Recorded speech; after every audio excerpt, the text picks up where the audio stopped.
Welcome, everybody, and thanks for joining us today. My name is Dr. Patrick O'Malley. I'm an emergency physician and creator of the laceration course from EB Medicine. I'm also the founder of the ShiftChange community.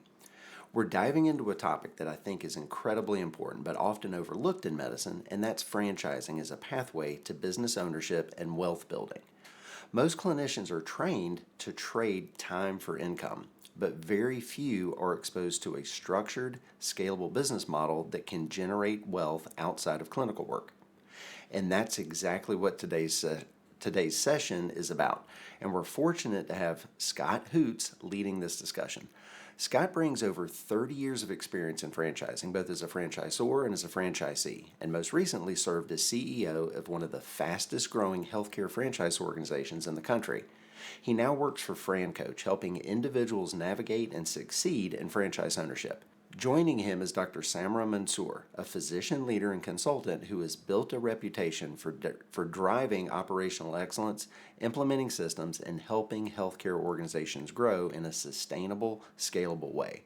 She's also a franchisee for 14 years with American Family Care Urgent Care in Wichita, Kansas. Today, they're going to walk us through what franchising actually looks like, what to watch out for, and how clinicians can begin to think about building income and opportunity beyond traditional clinical practice. Scott, I'll turn it over to you. Awesome. Thanks. Thanks so much, Patrick and Dr. Mansour. Thanks for joining us here today, being so kind.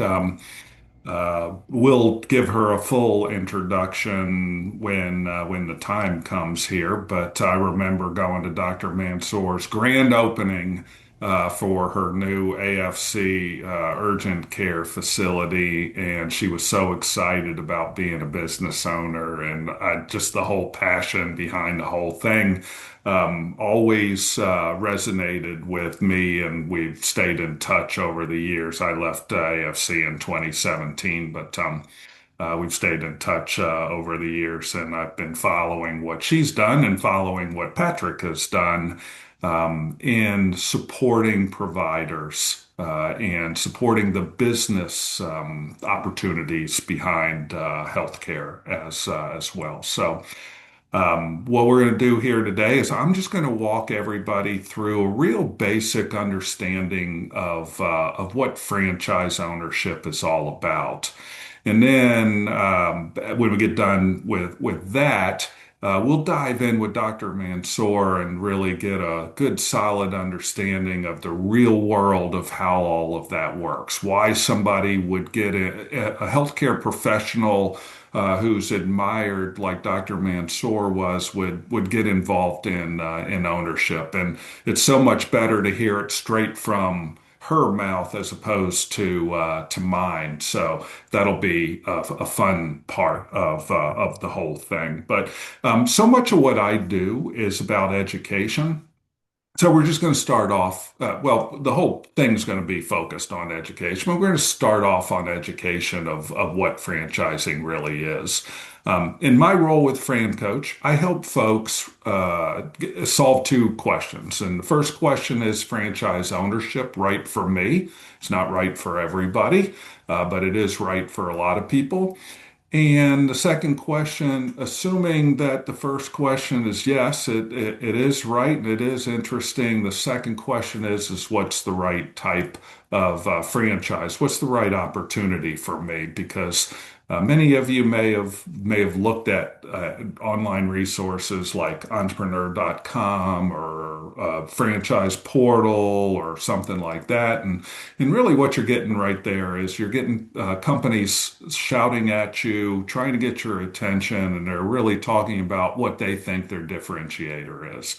We're the fastest growing, we're the most profitable, we're the biggest, we're the best, we're the only one in this space, whatever it is they're shouting at you. But the all of that, while it may be important, isn't the most important thing. What's the most important thing is making sure that the brand is right for each individual client.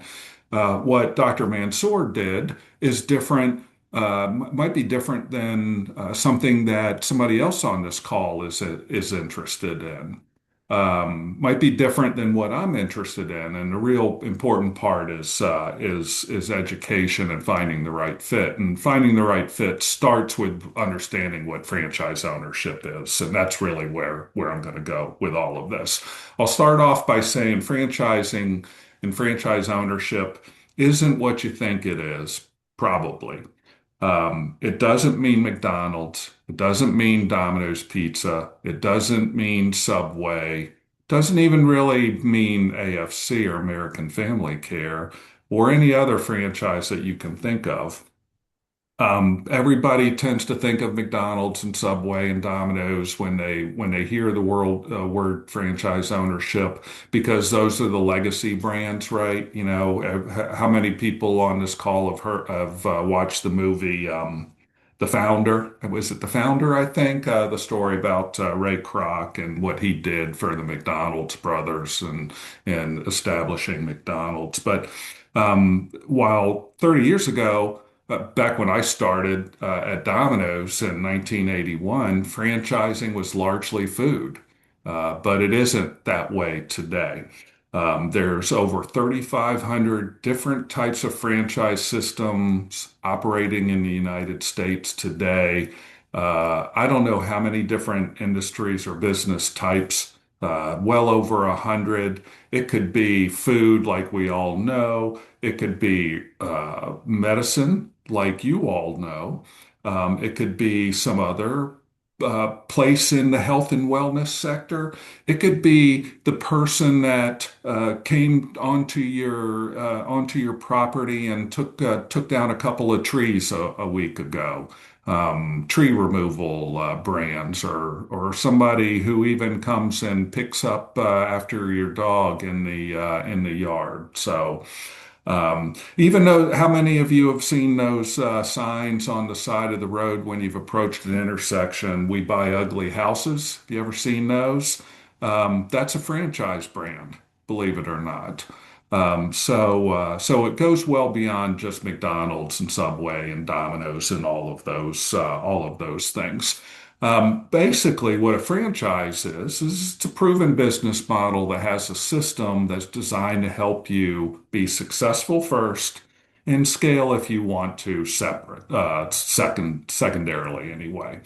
When you're part of a franchise, you're operating under an established brand. Maybe that brand's been around for a long time. Maybe it hasn't been around for a long time, but that's certainly something that you, if you're interested in franchising, want to understand, because not everybody is cut out for a new brand.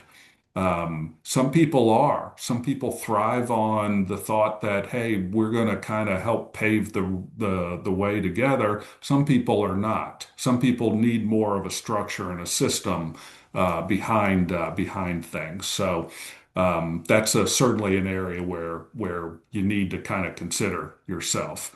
But franchising is also about getting support in operations, marketing, training. Marketing's a big one because one of the main differences between doing an independent business and doing a franchise is that franchises tend to have established marketing playbooks, ways to get clients, ways to get customers, whatever you call them, ways to get those digitally, traditionally, however it works for that particular brand.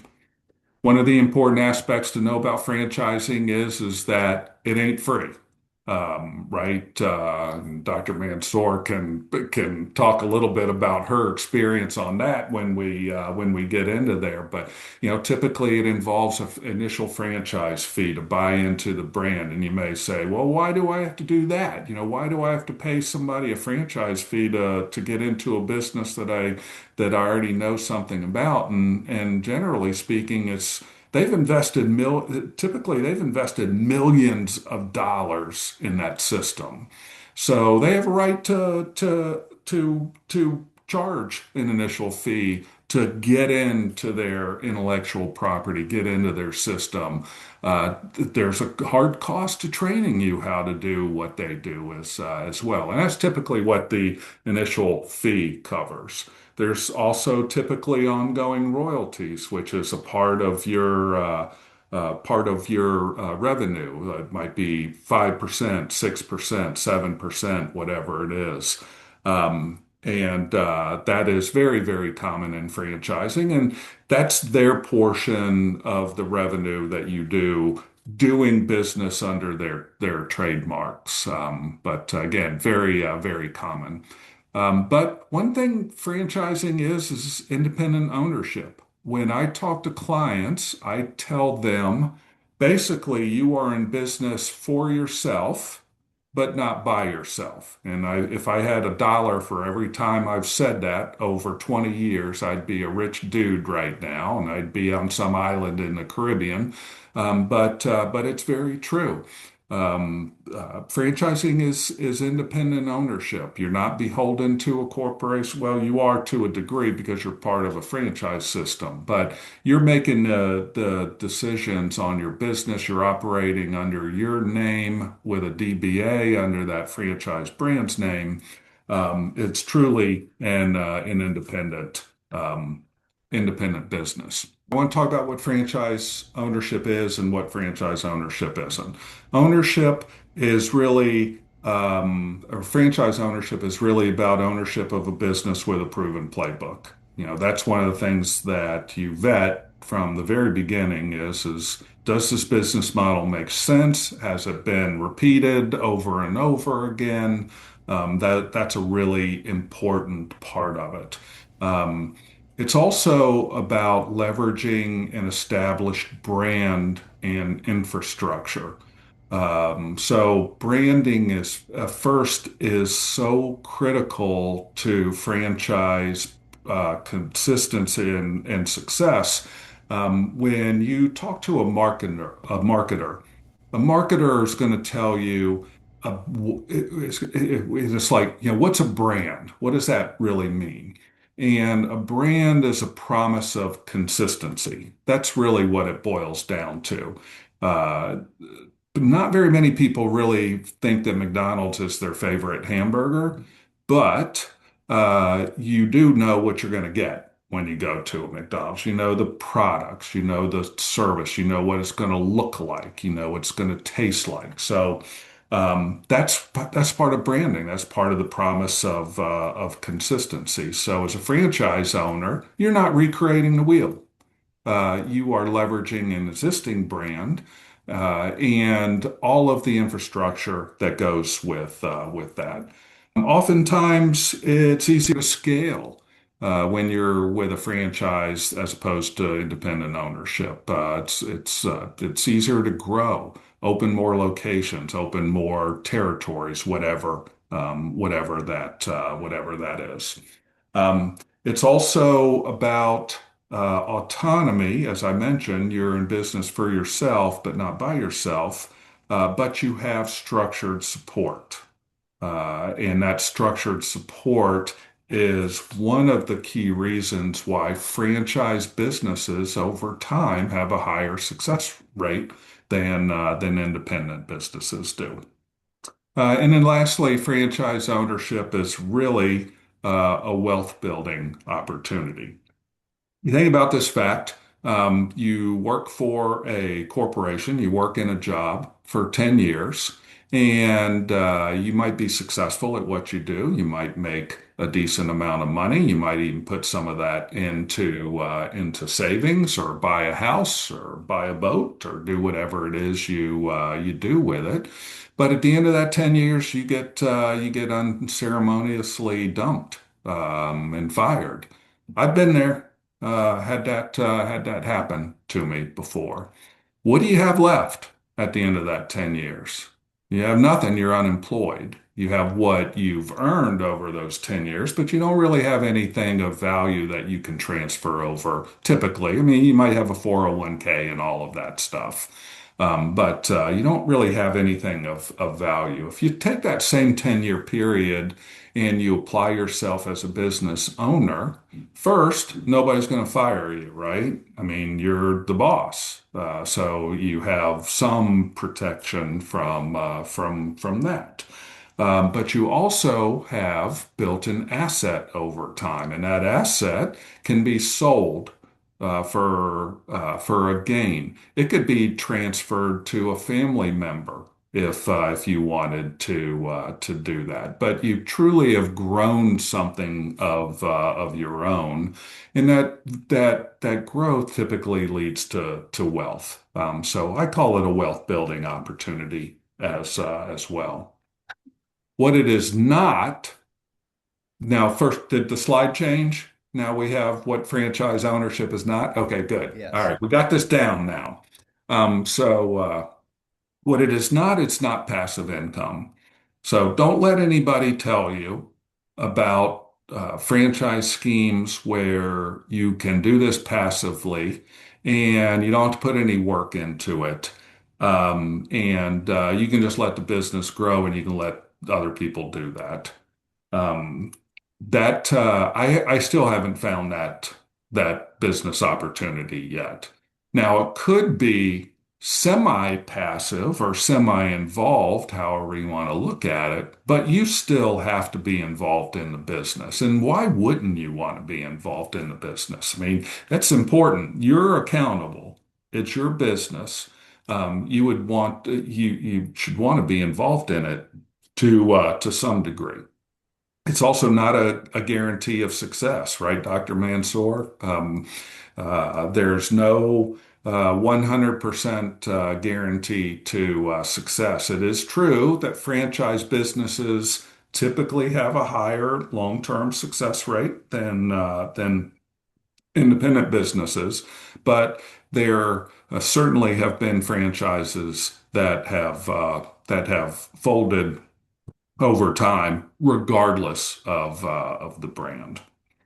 Um, it's not total freedom. So if you're sick of the healthcare system that you're a part of, the corporate system, I mean, and rules and regulations and ways to do something, and you want to do something completely on your own, you're probably going to not get exactly that as part of a franchise. There's still going to be a big, thick operations manual with all these rules and regulations and guardrails, but understand that they're there to protect you and your investment in the brand as well as the franchisor's investment in the brand as well. But it is definitely not total freedom from systems. It's not a set it and forget it kind of thing either, and it is certainly the farthest thing from employment. That's for sure. You could do it part-time versus full-time. So that's where a lot of dialogue needs to be made. It is not impossible for somebody to keep a job, but then kind of think about it as a side gig. I am actually launching a franchise myself in the next month, but I'm giving up what I do helping clients and not certainly not taking any time away from that. So it can be done part time, but certainly when you're in the early ramp up stages, it's going to take a lot of time, and you need to consider whether you have time to be able to invest in making sure your business is successful. And you need to consider whether you have time to do the proper due diligence yourself before you even invest in the franchise. That takes time too, and people don't talk about that nearly as much as they should. Leadership's an important role here. That's why you need to be involved. And if you need to at least like leadership and people to some degree, because it's very, very rare when it's just like a paper route and you're not doing everything yourself and you're not you don't have people that are involved in the business in some form or fashion. Um, And then lastly, here is a big key is who's going to run the daily operations. There's what's called an executive model, where if you're employed full time, you can employ a manager depending on the structure of the business, and your role is managing the manager. That's all fine. Or are you going to be invested in it more full time, and are you going to be the person that people go to that's making decisions daily? All of that needs to be thought through when we're talking about, is franchising right for you? And if it is, then what type of brand is the best type of brand for you? Ideal owner qualities, coaching, and open to being in a system and operating in a system and being committed to the system's success. What was it? Hillary Clinton used to talk about taking a village. It truly is a village of folks all invested in the success of themselves, but the brand as well.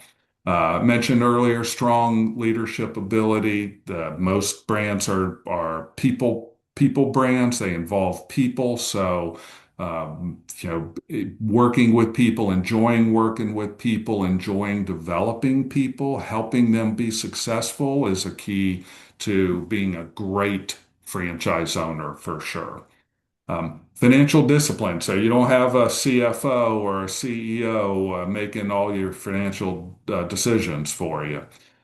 So having some financial discipline and being able to take the time to learn the financial side of the business and not stick your head in the ground and ignore it. That's one of the biggest downfalls that I've seen over 30 years of franchise owners is not paying attention to the financial performance of their business, not understanding it, not surrounding yourself with people that can help give you advice there, and making decisions appropriately there. People who want to be involved in the community. We call this in my line of work being the face of the business. If you are an owner of an electrician business, you may not be in people's homes fixing electrical problems and installing electric. You may be the person that's in the community growing the brand, and all of that is great. But being community minded and wanting to grow in the community is a real key to local franchise success and success of the brand as well. And then lastly here, being resilient and long-term thinking. I'm sure Dr. Mansour will talk a little bit about that too in terms of her experience, but you are going to make some mistakes. You are going to not go down the right pathway. And if you're the type of person that just gets frustrated and wants to give up once you've made a mistake or two, you're probably not going to be in it successfully long term. You have to be resilient. You have to have that waterproof back, and you have to be thinking about long term and not just woe is me when you make a mistake. Just got a couple of other the slides. If you're curious about typical investment ranges, there's a bunch there's a bunch of opportunities here. I always kind of classify the first tier as lower income, 50,000 to 150,000 to get started. The middle range here, 150 to 5, is really the sweet spot of franchising today. This could be a service related business. It could even be a health and wellness related business, a Pilates studio, an IV therapy studio, or something along those lines. And then you have the heavier load, higher investments, could be a quick service, certainly medical, full-blown medical care like an AFC or something that's outfitted with an X-ray machine or specialty equipment. Could be over $500,000 and up to $1.5 million and higher.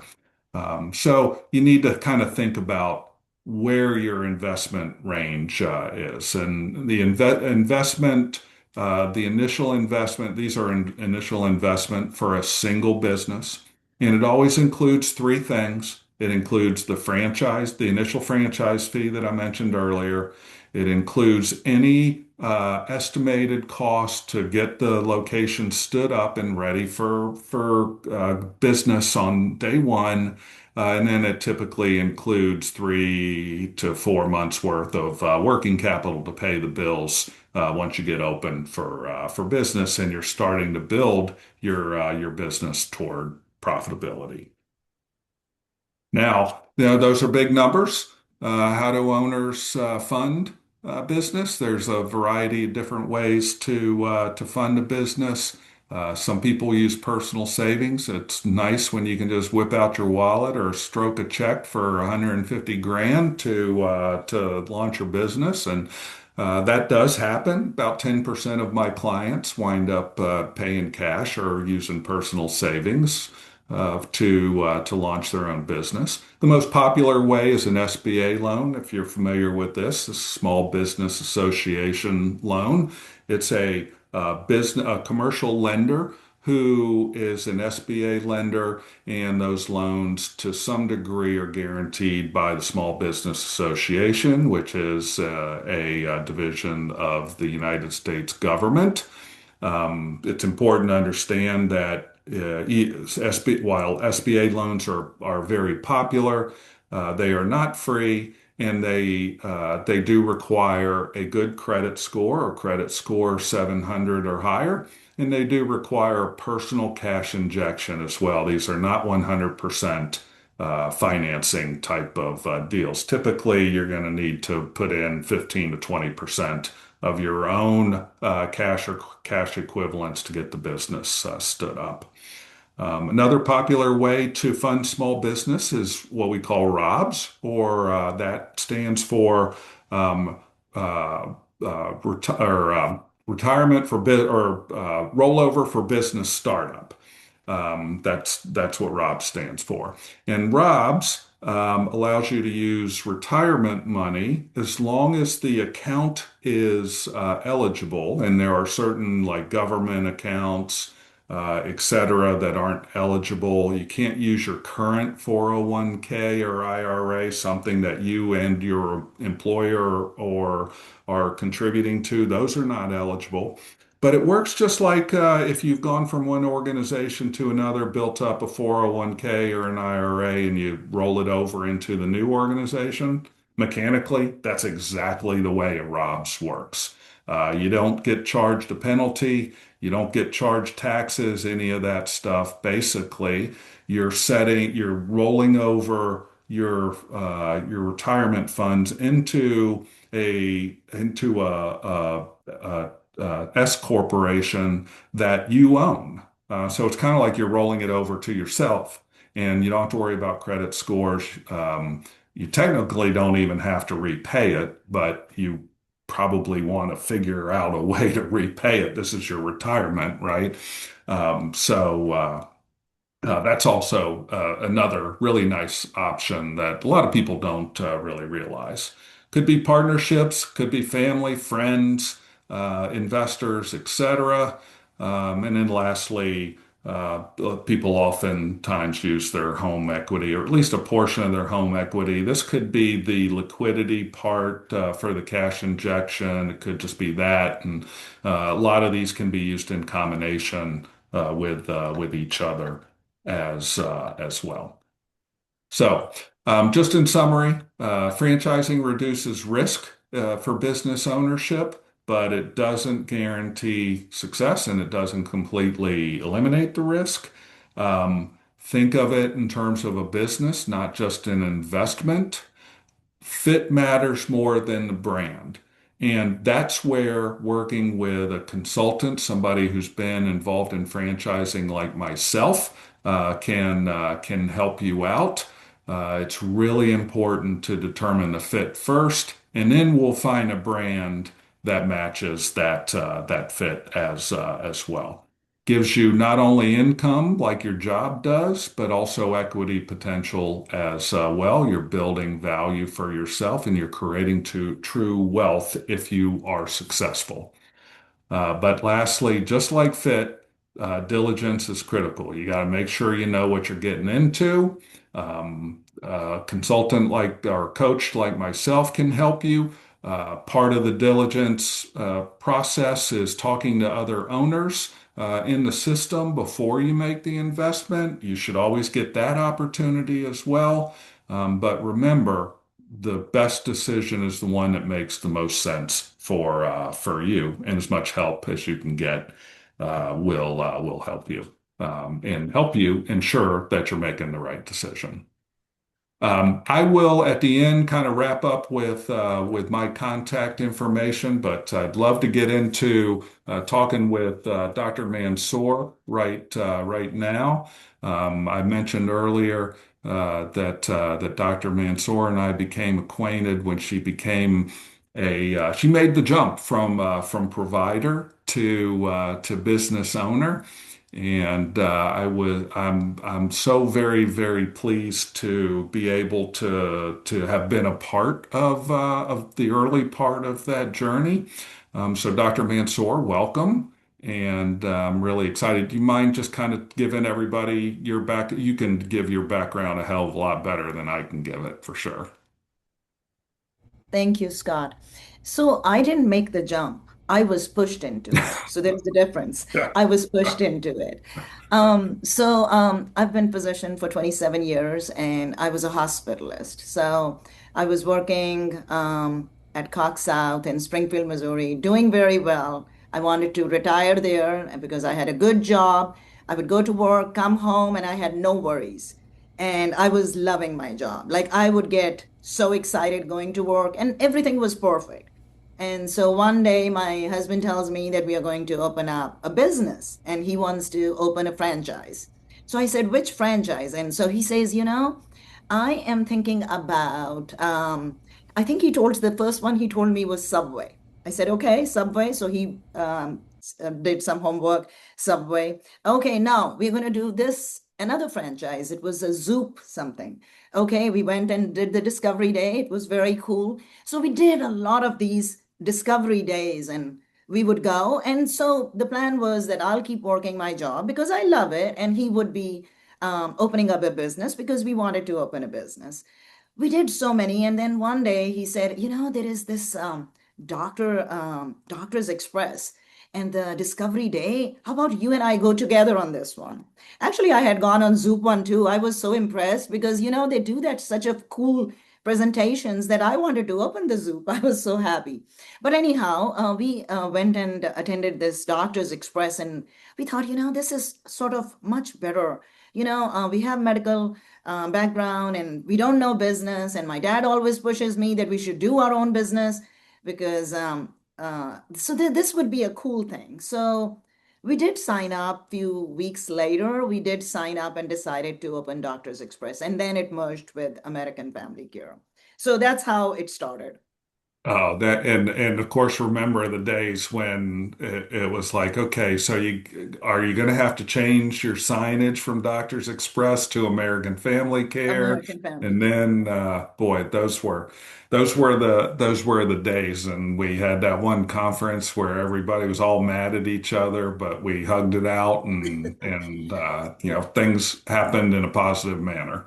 Yes, exactly. So we did open as American AFC Doctors Express. You So were one first of the first, I think, first right? ones, and Yeah. so it took a little bit. The merger happened, and so we opened up as AFC Doctors Express. Yeah, That's how that's we right. But started. then you wound up having to change your signs anyway, right? Because you had to Yes, drop the yes. Doctor's Express. Later it was changed. Yeah. So now we are a AFC Urgent Care. So you really actually kind of already answered the first question I was going to ask you, and that walking through your journey from practicing medicine to become a franchise owner. So I appreciate some of that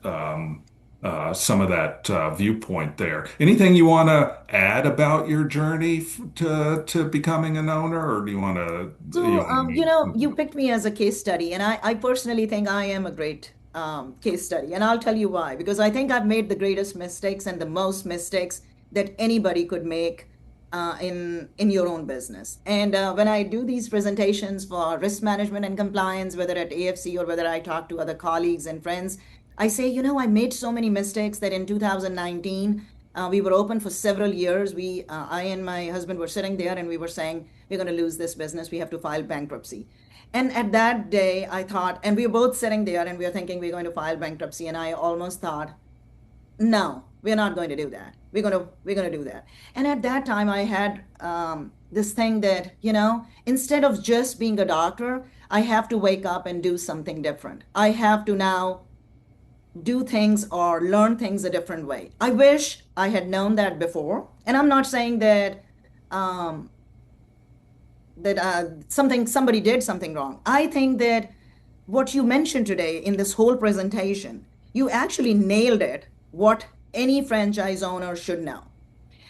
You should love the franchise you're picking. It's very important. Don't pick because it makes money. Yes, it should make money, but you should also enjoy it. I enjoyed medicine, so I think it was a perfect fit for me. I love medicine. I would never do anything else. If I'm given another opportunity, I want to be a doctor. If I die again, I would 100 times want to be a doctor and serve my community. That's how I feel about medicine. I love to teach and serve my community, so that's my passion. So pick that, what you love. Number two is, yes, it should be financially also like viable business, which you mentioned, because if you took a franchise and then they don't open or they are not providing you the support, and people think that if we get franchise, everything is going to be perfect. And trust me, it's not. It is very hard. And the good part about being in a franchise, whether I will take another one and go over, if I'm get told in 2013, I'm told you can go back in 2013, will you open another American Family Care? My answer is yes, I will still pick American Family Care. I'll tell you that. But I will do things much different than what I did or how I did it. Because what I've learned in the past 6-7 years, it is tremendous that I think talking to your colleagues, talking to your people who are doing the same business and learning from them is a key thing, which we do get. We meet at conferences, we meet at different meetings, and we do learn from each other. We make our groups. And I think we sort of become family when we are in a franchise business. I think that way. Yeah, I agree. And you probably have heard me say in some of those earlier conferences that, when we get everybody together on the franchisor side, we spend a lot of time putting all these seminars and breakouts together. But I'd also always realized that the majority, the real quality learning, it was what happens outside of the room and in the hallways when owners and managers and team members all get together and share those best practices. You mentioned that you do some things differently, and I suppose learning from others is a part of that. But would you mind elaborating on that just Okay, a so little bit? there is a lot of things which are taught in med schools, and there is a lot which is not taught in med school. So there is a medical part of it, which are a lot of gaps, which are not taught in med schools and residency trainings. They're not taught how to open a business and how to be a medical director or how to be a business owner. If they are taught in 30 days, which we have one class, and that's not enough. So that's one part. And then there is a lot of training that you learn from urgent care because there is no urgent care. Now there are urgent care fellowships, but when I started, there was none. We just started. I was a family medicine trained, working in a hospital. And so that was a learning curve. But now, because for the past 14, 15 years, urgent cares are present, Urgent Care Association is present, and there are so many ways how you can get trained. So I think that's one thing that when I started, we didn't have that. So I'm sort of grandfathered into the fellowship now by knowing all that. So there are so many things. You don't know about risk management and compliance, and then you need to know the laws of your state. I help some of the friends, and they are in different states, and so sometimes it's harder. In Nebraska, the rules are different, and what in Kansas are different, and Missouri is different, and California is totally different story. So you need to know your state rules. You need to know what OSHA requires and what CLIA wants you to do. And you need to know how you can get sued and how you need to protect yourself. You need to know how AED needs to be in your facility and how controls need to be done or QC needs to be done. And if you think you're going to put this to an MA and then MA leaves, then you're on your own. You need to know everything. Even how to clean your clinic, you need to know as a business owner. I worked first 30 days, 12-hour shifts every single day. And I still sometimes would also mop the floors and also work because it got busy so quick that it was fun also actually to get successful, but also a lot of hard work. I never had to do in the hospital to go and clean the rooms and stuff. And so in COVID, it was very busy. So I'm just saying, being a business owner is not being a boss. You have to take the ownership. You have to love your work. You have to enjoy that and not complain, because if you're complainers, then everybody is going to complain. That's what I think is very important. Yeah, fish stink from the head, and if you're the complainer, your team's going to be Uh-huh. complainers as well. So And much great state advice there. Yeah, and state requires so much, and your government requires so much, and insurance companies want something, and so it's a lot. And I personally don't think so that anybody, when we talk, there is nobody who has the perfect system how to run these. And maybe in another few years we will have a better way, but we are much better than what we were 13, 14 years ago. Yeah, that's awesome. And I guess a lot of what you just said answers the next question I was going to ask, and that's why which is great. You're a step ahead. That's why you're a good owner too. But why you chose a brand, and we've said the brand name many times Yes. during this, why you chose to do that as opposed to doing something independently. And I know your husband was a part of, your ex-husband was a part of that whole thing. But I guess a lot of that learning and help and support is kind of under one of the underlying reasons why you chose a brand instead of doing it independently, right? You want to talk about that? So The I'll tell you why. So when we were thinking at that time, we were saying like, we know medicine, but we don't know the business. And they'll teach us business. And they'll teach us and they'll give us the support that we need. And so that's why we chose that. Uh, Mhm. Now I say I chose AFC or there is no other, I think, any franchise urgent care business, if I'm not wrong. You would know better, Scott. But I will still choose it because of that whole network and how we work together on different levels. We can negotiate things and we can talk to vendors even and say, we belong to AFC. Okay, we'll talk to them, and then I can introduce to other colleagues of mine, and then we have a better leverage on many things of buying and getting some stuff done. That's what I think. I just enjoy it, I'll be honest. Yeah, that's awesome. Um, has ownership given you more freedom? We talk about freedom to some degree, but has ownership given you more freedom, or is it just change? Is it more like shuffling the deck chairs on the Titanic, where you just have different responsibilities? Um, Initially, it was only sacrifices, sacrifices, hard work every single day. I thought that I had jumped into something more difficult, more um, than I could even take, I'll be honest with you, because I was doing everything and I didn't have time for anything. And we were both all the time working. Like we couldn't give time to our kids. The kids were all the time at work with us. And so we had to work very, very hard. Um, and so it was a lot of sacrifice in the start. And the reason I want to stress this is because anybody who is wanting to open, they don't think that, oh, she said that it's going to be very good. And then with time, then of course you can get some time that you can enjoy and do more of admin work and some relax too. And it comes after a very long time. But if you say that I have all the time to relax, no. I still have to be on my phone all the time and make sure that if the provider didn't show up, then I have to go or I have to arrange something to happen. Yeah, for sure. And related to that, what does your work life balance look like today versus a year before you got into business ownership for yourself? Would you say it's better, the same, worse, Um, different? It is very different. Okay. I used to think that that was very good. If somebody asked me 5 years ago, I used to say, oh my gosh, no, my hospital job was good. My money was good. I had more freedom. I had more friends.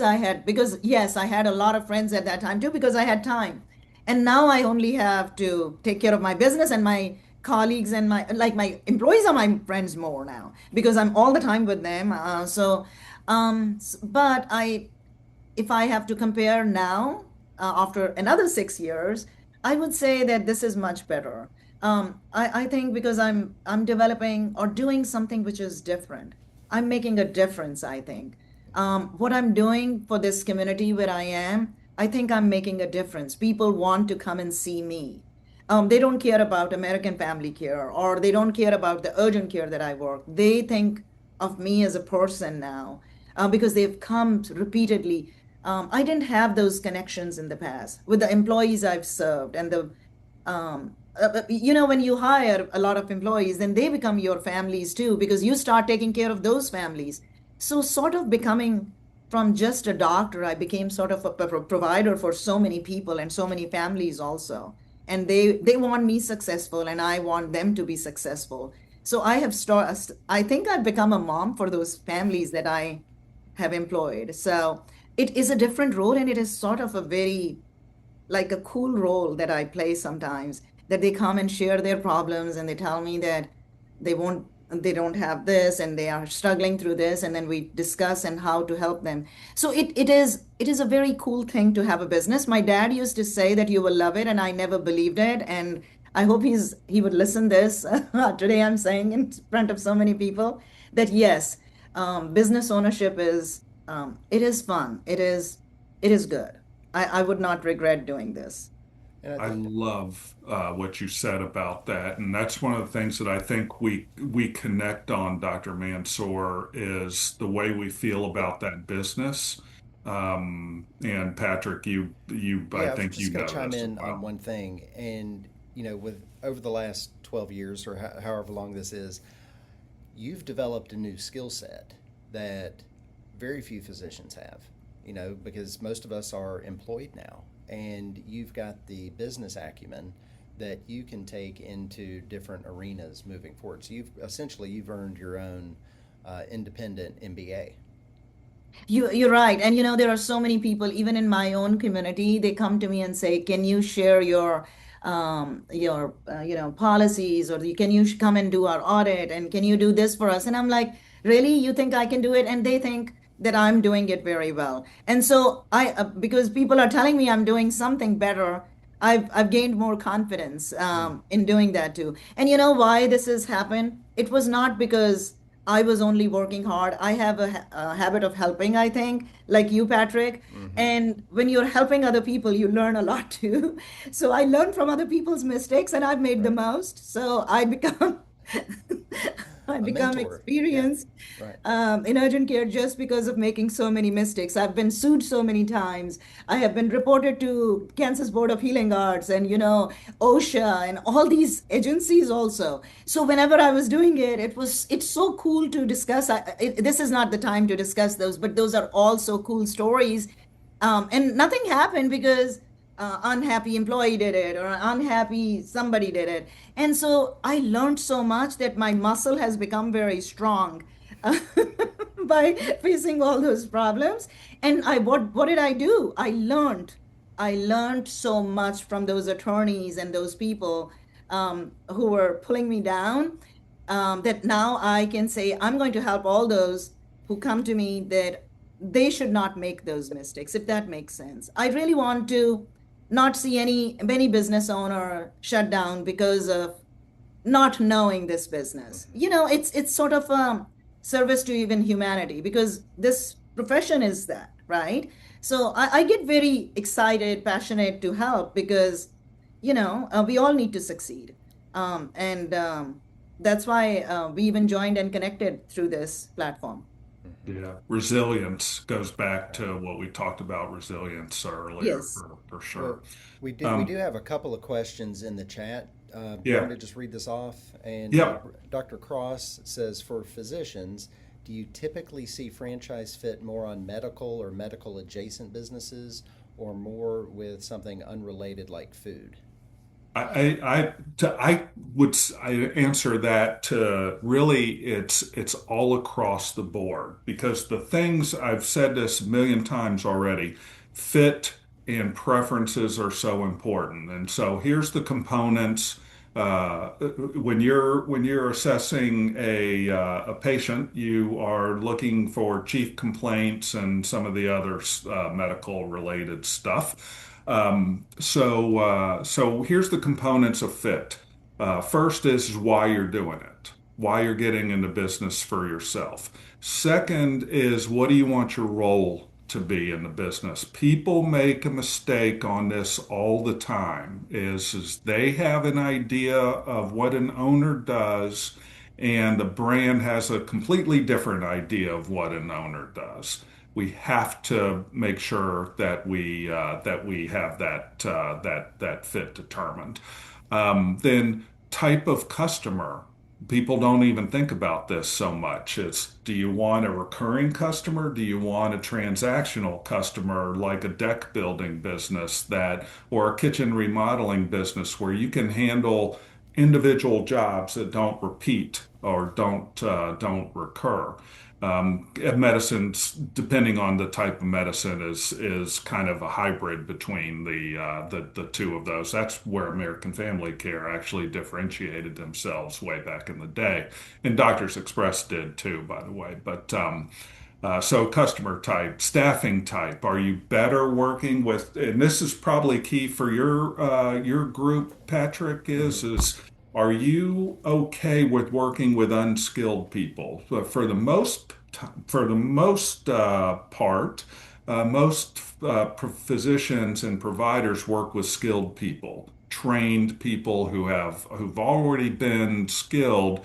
Dr. Mansour will tell you there's a couple of people like front desk people. That's an unskilled job. Do you have the wherewithal and the ability to train somebody how to do that job every day differently than you have to train a medical assistant or a PA or an NP? So those are some of the components to make and if I see plenty of people, plenty of medical professionals get into a medical franchise, and I've seen them get into a fencing franchise too. It really I just depends on the fit. Dr. Mansour, you want to comment on I'm so sorry, but I will say that there is a huge physician shortage. I don't want physicians to go into non-medical businesses. that? I do not want them to go. I Yeah. don't want them to invest in something. They work very hard. They should commit to something which is medical related, get involved in it. I don't like physicians who are retiring at the age of 55 or 60 and telling me we have not made enough doctors. Till we have not made enough doctors, please do not do that. I'm so sorry. I have to say that. I No, feel there is huge physician shortage, and I do not want physicians to go into non-medical businesses. I think this is disservice to humanity, and plus you've spent so much time in medicine, Yeah. which somebody else could have taken a seat. yeah. So if you've taken it, you should be committed to medicine. That's a wonderful point because y'all hear more than me where the areas of the country that are underserved with medical providers. So that's a fantastic point, really. I am so sorry for that answer. No, If That, your don't. answer that's is We should never commit to a apologize. good Yeah. business, I won't recommend. right Yeah. on. Right. So another question, what happens when you're ready to retire? Do you sell to someone else? Do you close it down? And then there was the Dr. Aquara, I think at the beginning, the cost of a franchise, I'm not sure specifically about AFC. So when you're ready to retire or sell, do you close it down? Do you sell it? Does the company buy it back, or are So you on your own?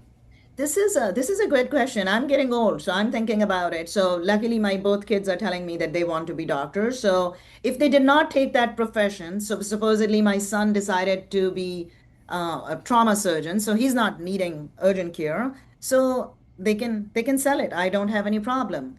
If my clinics are sold and my kids take over, that's fine. I won't close them. I hope that somebody gets them, or my other son runs it. They are good investment. If you have those clinics and they are running well and they are doing well, you could be in a good position to even sell them at retirement if you don't want to continue. Yeah. Dr. Mansour's talking about building a legacy. In that scenario, you're building a legacy that ultimately kind of gets played out with your family, maybe your kids or maybe siblings or whatever. And that's definitely a big reason why a lot of people do this. Remember, I talked earlier, you work in a job for 10 years and you get fired 10 years, you get fired after that. You have nothing there. We can't talk about legacy. We can't talk about what do you do with it because you're gone. You're hitting the unemployment line. But to answer the question, sometimes it gets passed down to children. Sometimes it could go to a sibling. Yes, Patrick, you mentioned the franchisor could take over, but when that happens, if it's a successful operation, then that generally tends to require some sort of payout for the owner. So you're getting a ending return on your investment at that time. You could sell it. And typically, franchise business is going to sell anywhere between 2 times annual EBITDA to in healthcare. Uh, we had a franchise owner in Dr. Mansour's system that sold for over 10 times annual EBITDA. So it really just kind of depends. Dr. But Bruce Irvin, the American Family Care, he passed away, and then that was sold too. yeah, yeah, and that happens as well. I've got one last question with the dirty word of private equity and corporate. Not so much like corporate, large organization, but when non-physicians or non-clinicians are in ownership, is there any difference from a success rate? Do business people run a franchise like this better, or does a clinician run it better? Dr. Mansour, what's your perspective on that? Because you've lived this life in the Yes, last six this is months. this is a very tricky question. Okay, so Scott knows so many people who are doing so good in our system. They have made from one clinic to like 10 or even more clinics. So it all depends. I don't think so. That's the beauty of franchise business, that you could be a non-medical business and still succeed, right? Because I've seen so many good examples, and my mentors are non-medical people. Hmm. Jack and John, and so many who, when I met them at the Discovery Day, I just became friends with them, and they have been my mentor for like good 14 years. So it's not true that only medical people can run a medical franchise business, because I've seen very good examples. And then people like me can also go down very quick being a doctor, and then you have to work very hard to get up. So it depends on the leadership and the skills you have and your resilience and the muscle that you have to work hard Yeah. and to learn. And Dr. Mansour's organization just lived this life, right? I mean, for 40 years, 30, it's For somewhere between 14 35 and years now 40. almost. Yeah, it was privately held by somebody who you might argue invented what is known as urgent care today. You might have feelings about that person as a person, but that company was owned for so long by a medical professional who was one of the smartest men in healthcare that I've ever, the smartest healthcare professionals, doesn't have to be man, woman, or anything, but one of the smartest people that I know. Then they just recently got acquired by a private equity firm, and there's good. It depends. Like Dr. Mansour said, you all read the stories of brands that go downhill after being bought by a PE firm. They're out there, but there are people like to talk about the bad stuff a lot more than they like to talk about the good stuff. There are a ton of positive experiences as well. Private equity can bring money, can bring investment, they can bring new ideas. There's all sorts of positives that private equity can bring. And when it works well, it's a brilliant marriage. When it doesn't work well, it's a shit show. It depends. Good answer.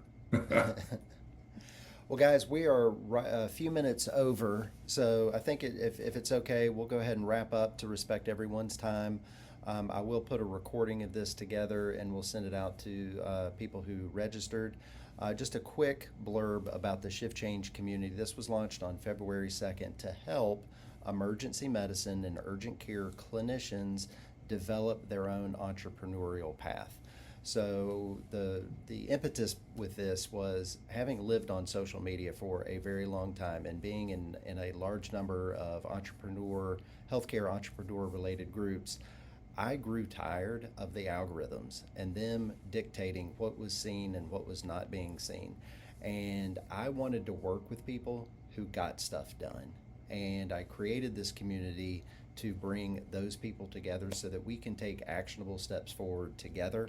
And I was very intentional with bringing in outside subject matter experts who may not be clinical so that we could reduce the friction that is inherent in this type of a process and surround ourselves with people who could help us as we are navigating that journey.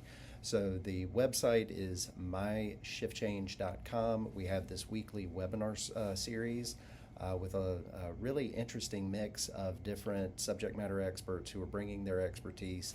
So I would encourage you to check it out.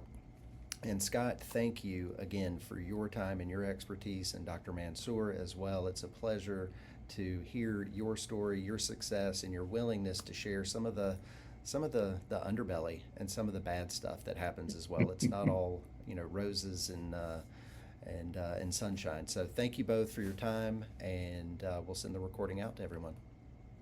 Thank you. Thanks, Patrick. Thanks, everybody. Thanks, everybody.